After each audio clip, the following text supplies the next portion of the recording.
Walaupun cicilan utang masih terus berjalan, tetapi kalian harus menyisihkan uang untuk menabung. Kira-kira mana yang harus diduluankan nih? Hai minimalist people, kembali lagi dengan aku Ata, in a girl and minimalist. Ya, di channel ini aku suka sekali ngebahas mengenai minimalis, of course. Simple living, frugal living, budgeting, decluttering, and also books. Nah, yang namanya hidup, kita nggak tahu nih ke depannya bakalan ada kebutuhan mendesak apa. That's why lah, kalian harus jaga-jaga dengan menyisihkan uang untuk dana darurat. Itu paling sedikit 3 bulan pengeluaran kamu setiap bulannya. Aku percaya nih, mostly subscribers aku pastinya nggak mau berutang. Tapi ya namanya utang kadang-kadang kita nggak bisa hindari ya. Katakan aja kalau misalnya kalian butuh dana darurat ketika sedang sakit, dan waktu sakit itu ada beberapa biaya yang nggak di-cover oleh BPJS. Atau mungkin mesin cuci di rumah sedang rusak dan harus diperbaiki. Kalau biaya pendidikan anak itu dikategorikan kebutuhan mendesak mah, aku kurang setuju ya. Karena kalau memang kita butuh untuk biaya pendidikan anak, itu harus kita siapkan jauh hari sebelumnya. Jadi nggak harus terdesak ketika memang anak kita butuh biaya untuk sekolah. Namun yang paling mengerikan itu adalah ketika kita terjerat hutang konsumtif. Akhirnya kita pakai kartu kredit, nyicilnya tiap bulan, dan saking lumrahnya kita untuk berutang, maka muncul orang sering berkata kayak gini, hidup kurang menantang kalau nggak ada utang. Serem ya. Nah, di video kali ini aku akan memberikan 5 tips untuk menangani hutang versus tabungan. Nonton video ini sampai akhir karena aku akan memberikan tips pencegahan supaya kalian bisa bayar utang dan menabung in run smoothly. Nah, video ini sebenarnya terinspirasi dari pertanyaan salah satu subscriber yang bertanya seperti ini. Kak, bagaimana tips menabung tapi tetap bisa melunasi hutang dan biaya hidup tercukupi? Apa fokus melunasi hutang dulu, baru menabung? So, kalau kamu ingin tahu jawabannya, check this out video.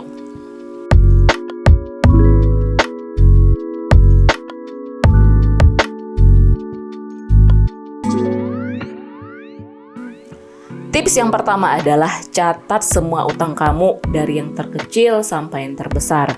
Baik itu berapa jumlahnya, apa utangnya, dan kapan jatuh tempo utangnya.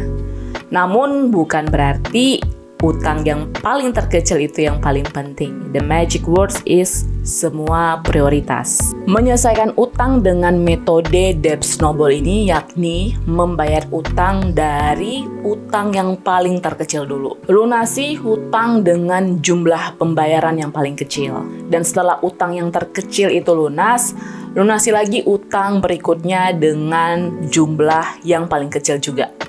Nah, dengan metode salju ini, aku dulu yang pernah ngerasa membayar 5 utang kartu kredit itu kayak apa ya, setelah udah melunasi utang satu persatu itu seperti ada rasa kayak kita mencapai sesuatu dan kayak bisa memotivasi kita untuk bisa membayar utang yang berikutnya.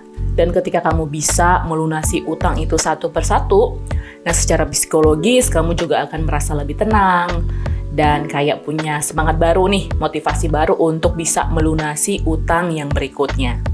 Tips yang kedua adalah budgeting. Nah, ketika kamu udah mencatat semua utang kamu baru bisa nih membuat anggaran. Nah, anggaran ini yang kamu buat itu adalah kamu mengatur semua pengeluaran bulanan kamu, terus berapa banyak yang bisa disisihkan untuk membayar utang, dan juga berapa banyak yang bisa disisakan untuk menabung.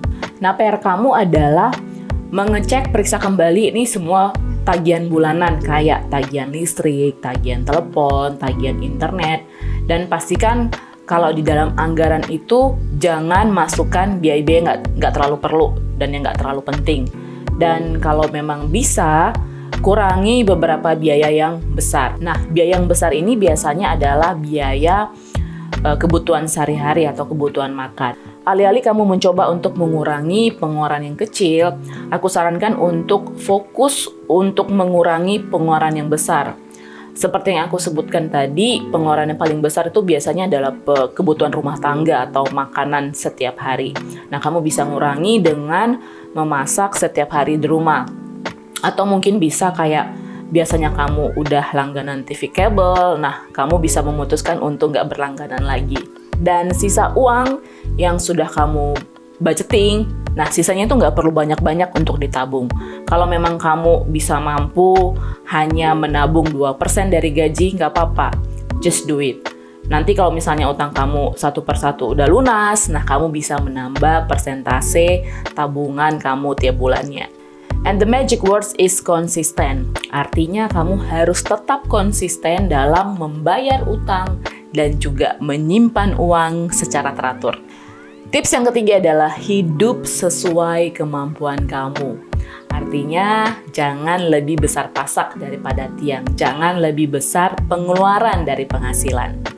Sederhananya gunakan metode 50-30-20, yakni 50% untuk kebutuhan pokok, 30% untuk memenuhi keinginan kamu pribadi, dan 20% disisihkan untuk tabungan. Tapi ketika posisinya kamu sekarang lagi mau membayar utang dan juga mau sekaligus menabung, nah usahakan untuk mengurangi 50% bagian untuk kebutuhan pokok tadi sekitar menjadi 25-30%. Kejam, ya memang kejam. Tapi kalau kamu nggak tega seperti itu, there is no way kamu akan menghemat. There is no way kamu mampu membayar utang, dan there is no way kamu bisa menabung. Dan dengan melakukan ini, aku percaya kamu akan lebih sadar lagi nih, kemana sebenarnya uang kamu pergi selama ini. Dan habis kemana uangnya selama ini. Kayak misalnya seperti aku ya, 4 tahun yang lalu tersadar ketika mau bayar hutang 5 kartu kredit karena aku nggak menyadari uang yang selama ini aku belanjakan kemana, untuk apa, dihabiskan untuk apa. Karena selama ini kalau misalnya mau beli ya tinggal beli, kalau mau makan ya tinggal makan. Kalau misalnya jalan-jalan ke mall, kalau ada yang suka ya langsung beli gitu, nggak ada rem, nggak ada pengorbanan. Sangat mudah buat kita ya untuk kayak membeli kepuasan sesaat sekarang, tapi sebenarnya hal itu mengorbankan masa depan kita. Kita ngerasa, oh ya aku cukup kok sekarang gitu, uang aku cukup kok sekarang, masih ada kartu kredit kok, akunya masih bisa pay later kok nantinya. Coba pertanyakan hal-hal seperti, apakah kamu terlalu banyak makan di luar? Apakah kamu terlalu sering membeli barang-barang mahal? Apakah kamu sering kayak beli kopi di luar? Potong pengeluaran, artinya cut pengeluaran di area-area yang nggak terlalu penting yang bisa ngebantu kamu untuk menghemat dan juga bisa menambah jumlah uang untuk membayar utang. And the magic words is pengorbanan. Artinya dengan hidup sesuai dengan kemampuan kamu sekarang itu memang butuh pengorbanan, dan aku percaya pengorbanan yang sekarang kamu lakukan itu nggak bakalan sia-sia karena hal itu akan membuat kamu memiliki financial freedom di masa depan. Tips yang keempat adalah cari pekerjaan sampingan, cari penghasilan tambahan atau do it side hustle. Nah, salah satu cara yang efektif untuk bisa membayar utang dengan cepat itu bukan hanya dengan hidup berhemat dan memotong semua pengeluaran kita, tapi juga mencari penghasilan tambahan itu sangat penting. Sebenarnya zaman sekarang banyak sekali ya cara untuk bisa menambah penghasilan tambahan. Misalnya dengan kayak membuka usaha online yang lebih fleksibel, baik dari modal, baik dari waktu, atau melakukan kegiatan-kegiatan yang di luar pekerjaan kamu yang sesuai dengan hobinya kamu. Jadi kamu lebih semangat untuk mengerjakannya. Dan uang dari penghasilan tambahan ini selain kamu bisa juga untuk membayar utang, kamu juga bisa menambah jumlah tabungan kamu. And then yang kelima adalah miliki tujuan keuangan. Setiap kita sih harusnya memiliki tujuan keuangan ya, baik itu tujuan keuangan dalam jangka pendek maupun dalam jangka panjang. Karena memang setiap orang itu punya tujuan keuangan yang berbeda-beda. Tujuan keuangan setiap kita pastinya adalah supaya hidup kita lebih sejahtera dan keuangan kita pasti lebih baik. Nah, saran aku kalau kalian punya tujuan keuangan, baik itu dalam jangka pendek ataupun dalam jangka panjang, pisahkan rekening antara kayak rekening tabungan kamu, rekening untuk pengeluaran rutin kamu, dan juga rekening untuk investasi kamu. Dave Ramsey, seorang pakar keuangan yang terkenal, kamu bisa searching dia, kamu bisa googling dia. Nah, dia mengembangkan program keuangan yang dikenal sebagai The 7 Baby Step. Dan The 7 Baby Step ini adalah 7 langkah untuk mencapai tujuan keuangan. Dan baby step yang pertama itu adalah membuat emergency fund sebanyak $1.000. Kalau misalnya kita coba konversikan ke rupiah, itu kurang lebih sekitar 15 juta. Tapi sebenarnya aku sarankan cukup sekitar 10 juta, itu udah cukup ya. Nah, biaya ini sebenarnya ditujukan untuk keadaan darurat yang kita cepat mengakses, mengambil uangnya. Contoh kayak misalnya kita sakit ya, terus kalau misalnya kita butuh perbaikan mobil atau perbaikan mesin cuci yang sedang rusak di rumah.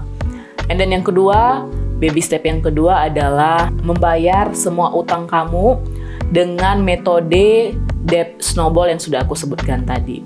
Baby step yang ketiga adalah menyimpan dana darurat sebesar 3-6 kali pengeluaran kamu.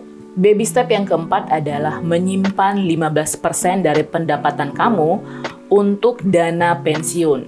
And then baby step yang kelima adalah menyimpan untuk biaya pendidikan anak. Baby step yang keenam adalah melunasi sisa utang, yaitu yang paling besar sih biasanya adalah utang kredit rumah kamu atau KPR. And then baby step yang terakhir, baby step yang ketujuh adalah membangun kekayaan dan melakukan charity. Nah, the 7 baby step Dave Ramsey ini, kalau misalnya kita bisa mengikuti langkah-langkah ini secara berurutan, nah aku yakin ini kita akan memiliki keuangan yang lebih sehat dan juga lebih mandiri. Kalau kamu suka isinya, kalau kamu suka kontennya, jangan lupa like, comment, dan subscribe. Aku tunggu komen kamu di bawah, kira-kira kamu punya tips tambahan bagaimana cara untuk membayar utang sekaligus juga bisa menyimpan uang. I think I'll see you in the next video.